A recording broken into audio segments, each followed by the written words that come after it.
warahmatullahi wabarakatuh.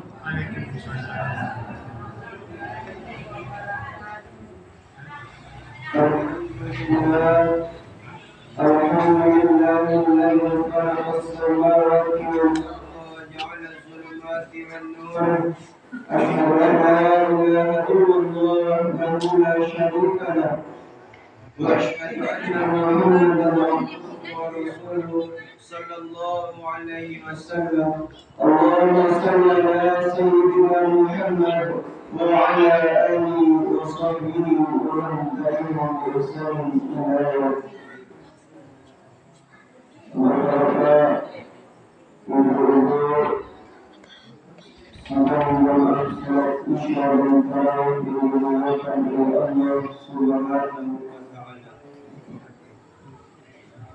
Awal kalam permulaan kata, tiada kata yang pantas kita ucapkan, tiada syair yang pantas kita datangkan selain memuja dan memuji Allah Subhanahu wa Ta'ala. Yang mana pada saat ini kita masih diberikan rahmat dan karunia-Nya sehingga kita dapat melangkahkan kaki, mengayunkan tangan menuju mushola sama kita cintai ini. Salawat dan salam kita kirimkan kepada arwah junjungan alam, yakninya Nabiuna Muhammad sallallahu alaihi wasallam. Allahumma salli ala sayyidina Muhammad wa ala alihi wa sahbihi ajma'in. Untuk sama-sama kita ketahui bahwa tujuan ceramah kita pada malam hari ini dengan judul siksaan bagi orang-orang yang meninggalkan sholat.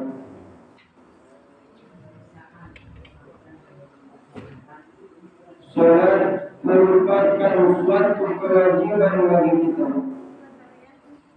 Salat merupakan suatu yang wajib Allah perintahkan, yang wajib Allah suruh kepada kita. Salat merupakan menurut bahasa yaitu adalah doa, sedangkan menurut istilah yaitu beberapa perkataan dan beberapa perbuatan yang diawali dengan takbiratul ihram dan diakhiri dengan salam dengan memenuhi syarat-syarat yang khusus. Jadi Allah Subhanahu wa Ta'ala berfirman di dalam Al-Quran, A'udzu billahi minasy syaithanir rajim. Bismillahirrahmanirrahim. Wa aqimus salata wa atuz zakata warka'u ma'ar raki'in. Shadaqallahul aliyyul azim. Laksanakanlah salat dan tunaikanlah zakat dan berukulah beserta orang-orang yang rukuk.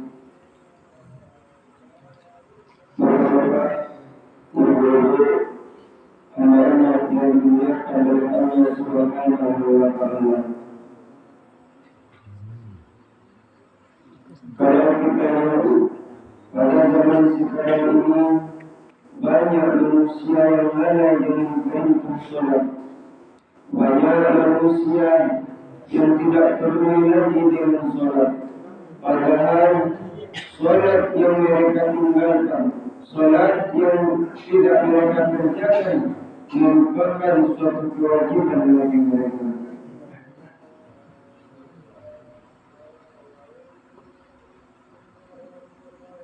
Ada sebuah kisah yang terjadi di zaman Rasulullah sallallahu alaihi wasallam, yang mana ada seorang pemuda yang memiliki seorang anak laki-laki yang menderita sakit. Kemudian ayahnya berkata, seandainya anakku sehat, maka aku akan meminum air kencing anjing. Tak lama setelah itu, kemudian sehatlah anak tersebut. Maka pemuda tadi bingung. Kenapa? Karena kalau dia meminum air kencing anjing adalah najis. Kemudian beliau menemui Rasulullah, bertanya kepada Rasulullah, "Ya Rasulullah, bagaimana caranya? Ya Rasulullah, bagaimana caranya? Aku bernazar ketika anakku sehat, maka aku akan meminum air kencing anjing." Maka Rasulullah berkata kepada pemuda tersebut, "Wahai pemuda, pergilah engkau, carilah rumah yang di dalam rumah itu tidak ada orang yang sholat, maka tampunglah air yang turun dari atapnya. Maka minumlah, maka sesungguhnya itu sama engkau meminum air kencing anjing." Maka oleh karena itu, di dalam bulan Ramadan ini, salah satu hikmah atau pelajaran yang bisa kita ambil adalah sama-sama kita tingkatkan kualitas ibadah kita.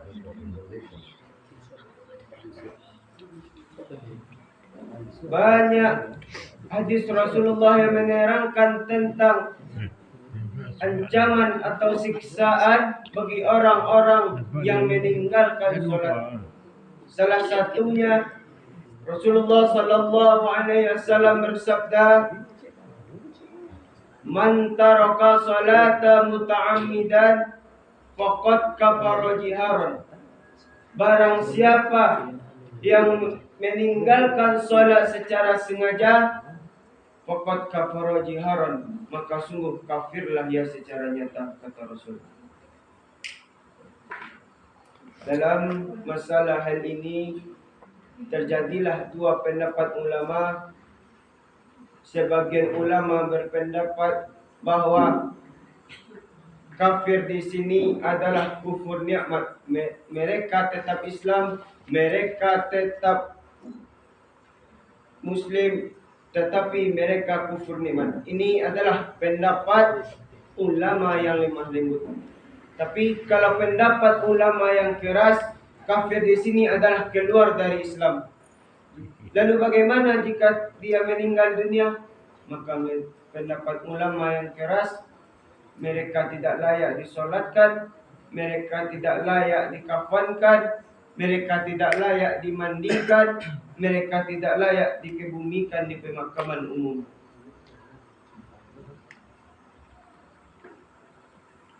Mungkin banyak syair-syair atau lagu-lagu yang mengenai tentang salat. Salah satunya, pohon kayu daunnya rimbun, lebat bunganya serta buahnya, walaupun itu 1000 tahun, kalau tak sembahyang apa gunanya? Walaupun itu 1000 tahun, kalau tak sembahyang apa gunanya? Jadi Bapak Ibu, walaupun kita hidup beribu-ribu tahun, walaupun kita hidup puluhan tahun, kalau tidak sholat, maka tidak ada gunanya di hadapan Allah Subhanahu wa Ta'ala. Ketika Sayyidina Umar dan Abu Bakar Siddiq menyolatkan suatu jenazah, maka mereka melihat bahwa keranda itu bergerak. Kemudian mereka melihat ternyata ada seekor ular yang lagi melilit leher mayat itu. Ketika mereka hendak membunuhnya, maka ular itu berkata, "La ilaha illallah." Muhammadur Rasulullah. Kenapa kalian semua hendak membunuhku? Aku tidak bersalah. Aku tidak berdosa. Allah lah yang menyuruh aku menyiksa ini mayat sampai hari kiamat karena dia tidak mengerjakan sholat. Oleh karena itu bapak-bapak dan ibu-ibu, marilah sama-sama kita tingkatkan ibadah sholat kita.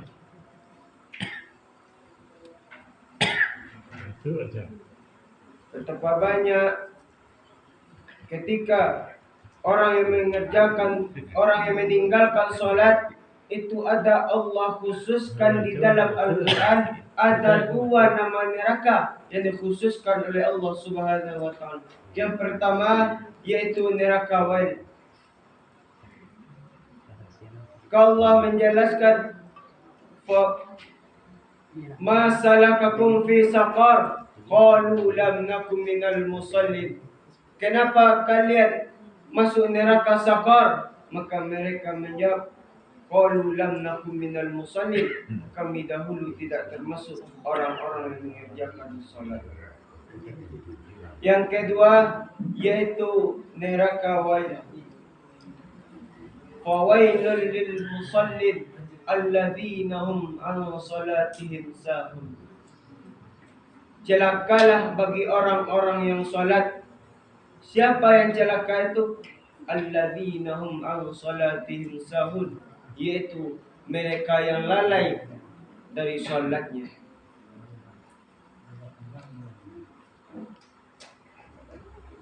Maka ketika kita dibangkitkan nanti di akhirat, bagi orang yang tidak mengerjakan salat, maka wajahnya akan diganti oleh Allah seperti babi hutan yang hitam.